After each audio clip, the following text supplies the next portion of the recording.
अस्सलामुअलैकुम जी।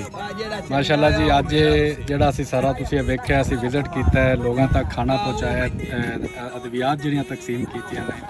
खसूसी असीं शुक्रिया अदा करने पंजाबी लहर की टीम और खालसा एड की टीम, जितने अच्छे तरीके नाल ये हैड सुलेमान की तू लै ते अज माशाअल्लाह छठा दिन है हैड सुलेमान की तू अज बाबा फरीद पुल साडे कोल पहुँचे ने, और जितने अच्छे तरीके नाल और ऐसन तरीके नाल लोगों की खाने का इंतज़ाम और लोगों की अद्वियात का कर रहे हैं। इस तो पहले असी एक महीने तो वेख रहे, इतना अच्छा इंतज़ाम असी किसी वालों नहीं वेख्या।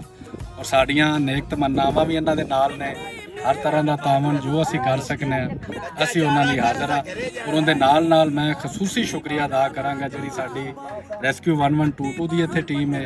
कैसर साहब उन्हां दे इंचार्ज ने साडे इस एरिया दे, और पिछले 1.5 माह तो और दिन रात एक करके जिस तरह उन्होंने लोगों की की है रेस्क्यू किया है, इंतहा